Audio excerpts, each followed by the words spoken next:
République démocratique du Congo, Ligue de protection et de défense populaire, déclaration et condamnation.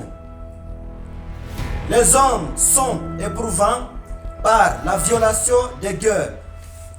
Ils ne comprennent que leurs semblables soient coupables de telles férocités.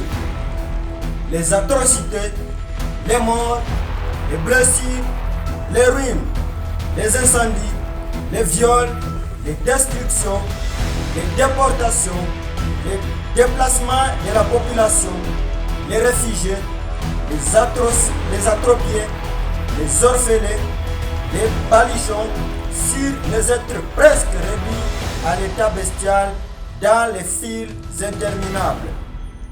Ce spectacle est hallucinant. Bien que le monde ait arrivé à comprendre que le crépitement des balles non seulement ne règle aucun problème, mais aussi facilite la perpétration des crimes odieux. Ceci par l'effet du crime de guerre traduit par les bombardements des sites de déplacement de Lushagala par les présumés rebelles du M23 à Goma et a causé ainsi plus de 15 morts et un bon nombre de blessés dans la ville de Mugunga, dans la cité de Mugunga.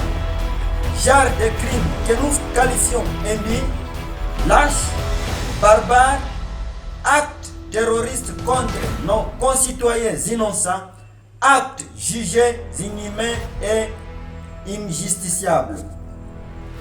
Nous faisons constater à la communauté internationale et à notre gouvernement congolais que depuis le début de l'année 2024, nous sommes déjà à plus de 15 bombes ayant été larguées par les rebelles du M23 dans les sites de déplacés et aux environs.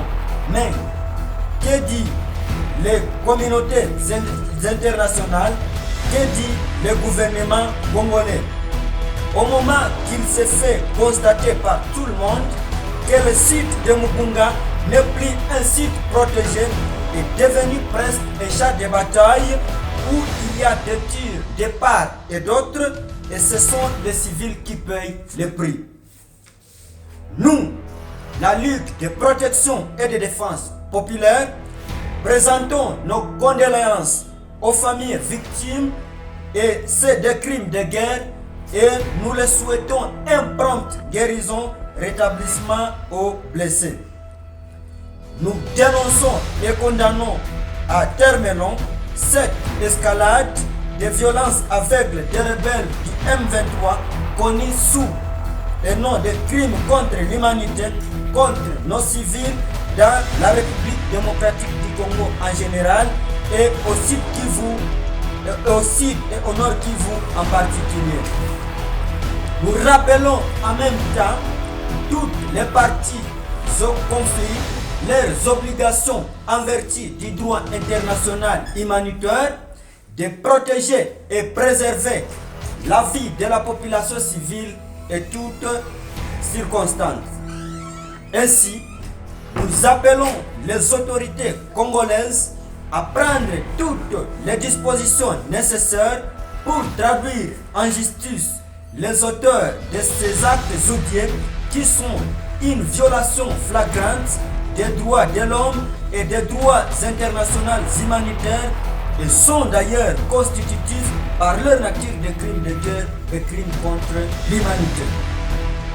Nous appelons aussi les parties au conflit à garantir le caractère civil de l'ensemble des sites des personnes déplacées et à prendre les mesures idoines afin de réduire les risques pesants sur la protection des civils et de maintenir l'accès et l'assistance humanitaire.